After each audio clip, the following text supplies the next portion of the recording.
नमस्कार. आपलं माहिती घर यूट्यूब चॅनलमध्ये सर्वांचं स्वागत आहे. आज आपण जो काही व्हिडिओ आहे तो जे काही म्हाडा लॉटरी विनर आहे त्यांच्या इन्स्टॉलमेंटसाठी बरेचसे इश्यू आहे की कन्फ्युजन आहे किंवा कास्ट जे काही व्हॅलिडिटी आहे ते अलाउड विथ कंडिशन आहे आणि जर अजून जर बघितलं तर मॅरेज सर्टिफिकेटसाठी सुद्धा काही आपल्याला कमेंट आल्या होत्या की ते अपलोड करायचं आहे की नाही. त्या संदर्भात बऱ्याचशा कमेंट आलेल्या आहेत, त्या आपण चेक करतोय. तर जेवढी काही आपल्याला माहिती उपलब्ध झालेली आहे, त्यानुसार आपण त्या डिटेलमध्ये बघूया. आणि चॅनलला जर नवीन असाल, माहिती आवडली तर नक्की लाईक, शेअर आणि सबस्क्राईब करा. जेणेकरून जे काही नवनवीन अपडेट्स असतील किंवा जी काही माहिती आपल्यापर्यंत पोहोचेल ती आपण चॅनलमार्फत पोहोचवण्याचा प्रयत्न करत असतो. तर चला तर बघूया. जे काही महत्त्वाचे काही क्वेश्चन आले होते, त्यामध्ये होतं की मॅरेज सर्टिफिकेटचं एक होतं, तर त्याचं आपण म्हाडा बरोबर चेक केलं तर मॅरेज सर्टिफिकेट हे काही मॅन्डेटरी नाही आहे. ऑलरेडी जर आपण म्हाडाचे जे काही रजिस्ट्रेशन प्रोसेससाठीचे जे काही डॉक्युमेंट आहे, त्यामध्ये कुठेही मेन्शन केलेलं नाही आहे. जे काही मॅरेज सर्टिफिकेट आहे आपण जर बघितलं असेल तर आपण जर मॅरिड असाल तर ऑलरेडी आपल्याला रजिस्ट्रेशन करतानाच आधार कार्ड आणि पॅन कार्ड तिथं अपलोड करायचं आहे. पण मॅरेज सर्टिफिकेटसाठी असं कुठलाही मॅन्डेटरी सांगितलेलं नाही आहे. जर तुमच्याकडे असेल, तुम्ही अपलोड करू शकता. नसेल तर नॉट रिक्वायर्ड आहे. ओके. सेकंड आहे की कास्ट व्हॅलिडिटीसाठी अलाउड विथ कंडिशन दाखवते. त्यामध्ये काही कंडिशन आहे की जर अलाउड विथ कंडिशन दाखवत असेल आणि तर तुम्हाला तुमच्याकडे जर सर्टिफिकेट नाही आहे कास्ट व्हॅलिडिटीचं, तर तुम्हाला जे काही पोस्ट लॉटरी सेक्शन आहे तिथून तुम्हाला कास्ट व्हॅलिडिटी रेफरन्स लेटरसाठी ॲप्लिकेशन करायचं आहे आणि ते तुम्हाला जे काही आहे नंतर जिथे कुठं कास्ट व्हॅलिडिटी होते, समजा तहसील ऑफिस असेल किंवा जे काही कास्ट व्हॅलिडिटी ज्या ठिकाणी केली जाते तुमच्या जिल्हा लेवलला किंवा तालुका लेवलला जिथे असेल तिथे तुम्हाला ते रेफरन्स लेटर देऊन तुमचं कास्ट सर्टिफिकेट आणि बाकीच्या ज्या काही डिटेल्स असतील ते देऊन तुम्हाला कास्ट व्हॅलिडिटी सर्टिफिकेट घ्यायचं आहे. हे जस्ट इन्फॉर्मेशन आहे. बट ह्याबद्दल मी शुअर नाही आहे. म्हाडाकडून जेवढे काही अपडेट आहे त्यानुसार जर बघितलं तर तुम्हाला पोस्ट लॉटरीमधून जर तुमच्याकडं कास्ट व्हॅलिडिटी नसेल, तर तुम्हाला तिथून ते रेफरन्स लेटर घ्यायचं आहे की तुम्हाला कशासाठी पाहिजे आहे. तर त्या संदर्भात आहे की जर तुमच्याकडे कोणाकडे कोणी जर प्रोसेस केला असेल तर नक्की कमेंटमध्ये मेन्शन करा. जेणेकरून जे कोणी बाकी लोकं आहेत ज्यांना अलाउड विथ कंडिशन आहे, तर त्यांच्यासाठी बेनिफिट होईल. पण दुसरं आहे की जर तुम्ही ऑलरेडी अपलोड केला असेल कास्ट व्हॅलिडिटी सर्टिफिकेट आणि जर स्टिल तुम्हाला असं दाखवते तुमच्या पोस्ट लॉटरी सेक्शनमध्ये अलाउड विथ कंडिशन, तर तुम्हाला रिअपलोड करायची गरज नाही आहे. ते स्टेटस ऑटो अपडेट होऊन जाईल व्हेरिफिकेशन नंतर. ओके.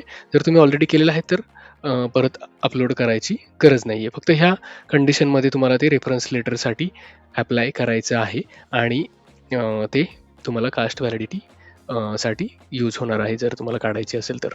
ओके. आणि महत्त्वाचं आहे की फर्स्ट इन्स्टॉलमेंट आणि पी-ओ-एल लेटरबद्दल. तर महत्त्वाचं आहे की खूप साऱ्या लोकांना 0 अमाउंट दाखवते आणि काही लोकांना काही 10% अमाउंट दाखवत नाही, वेगळंच अमाउंट दाखवते.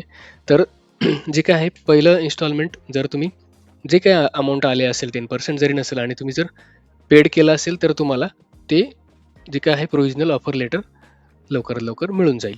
ओके. त्यानंतर दुसरं आहे की आता ह्याची डेडलाईन 20 तारीख आहे. तर त्या नंतर किंवा त्याच्या आसपास तुम्हाला पी-ओ-एल लेटर, प्रोव्हिजनल ऑफर लेटर येऊन जाईल. त्याच्यानंतर आहे की जर तुमचं इन्स्टॉलमेंट अमाउंट 0 दाखवत असेल तर. 0 दाखवत असेल तर पहिलं तर एक आहे की ते जे काही अमाउंट आहे फर्स्ट इन्स्टॉलमेंट ते तुमचं ई-एम-डी अमाउंटमधून ॲडजस्ट केलेलं आहे. एल्स जर तुम्हाला अमाउंट अपडेट नसेल झालं तर ते तुम्हाला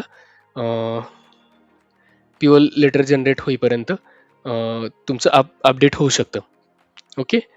आणि जर ते झालं नाही अपडेट आणि पी-ओ-एल लेटर जर जनरेट झालं, प्रोव्हिजनल ऑफर लेटर, देकारपत्र, तर तुम्हाला ते ऑनलाईन पे करायची गरज नाही. जे काही आहे तुमचं सगळी जी काही प्रोसेस आहे, ती तुम्हाला डायरेक्टली बिल्डरला जे काही पेमेंट करायचं आहे. नंतर जे काही तुमचं अमाउंट राहणार आहे, ते तुमच्या देकारपत्रामध्ये सगळं नमूद केलं जाईल म्हाडाकडून. ते तुम्हाला अमाउंट पे करायचं आहे. आता देकारपत्राचा एक नमुना आपण बघूया, जो काही अवेलेबल आहे. अशा प्रकारचं देकारपत्र असतं. ह्यामध्ये सगळे तुमचे डिटेल्स असतात. तुमचा फ्लॅट नंबर, विंग असेल, तुमचा जे काही स्कीम कोड असेल आणि तुमचा ॲप्लिकेशन नंबर असेल, तुमची जी काही सदनिकेची किंमत असेल, सगळ्या गोष्टी मेन्शन असतात. ह्या सेक्शन महत्त्वाचं आहे. जे तुमचं फर्स्ट इन्स्टॉलमेंट असेल किंवा तुम्ही जी अनामत रक्कम म्हाडाला भरलेली आहे, त्या सगळ्या डिटेल्स तुम्हाला या ठिकाणी म्हाडाकडून दिल्या जातात. तुम्हाला विकासकाकडे भरायची रक्कम पण ह्या ठिकाणी मेन्शन केली जाते. ओके. तर अशा प्रकारचं जे काय आहे तुमचं प्रोसेस आहे. तर बाकी याच्या व्यतिरिक्त जर काही क्वेरी असतील तर नक्की कमेंटमध्ये मेन्शन करा किंवा आपलं जे काही Instagramला सुद्धा आपण चॅनल सुरू केलंय, तिथेही इंडिव्हिज्युअली तुम्ही मेसेज करू शकता. तर आपण ट्राय करतो की जितक्या क्वेरीज आहेत त्या रिझॉल्व्ह करण्याचा प्रयत्न करतो. तर तुम्हाला इथे YouTubeवर बऱ्यापैकी कमेंट कधी-कधी मिस होण्याचे चान्सेस आहेत. बट Instaला तुम्ही फॉलो करून चॅनलला कमेंट करू शकता. तिथे आपण जेवढं शक्य आहे तेवढं जेवढी माहिती उपलब्ध आहे त्यावर आपण जे काही आहे फीडबॅक देण्याचा प्रयत्न करूया. ओके. तर हेच आहे जे काही 2-3 क्वेरी होत्या ज्याच्या बऱ्यापैकी कमेंट आल्या होत्या. तर ह्या व्यतिरिक्त जर काही कोणाकडे अपडेट असेल तर तेही कमेंटमध्ये मेन्शन करत चला, जेणेकरून आपण ते बाकी लोकांपर्यंतही पोहोचवण्याचा प्रयत्न करूया.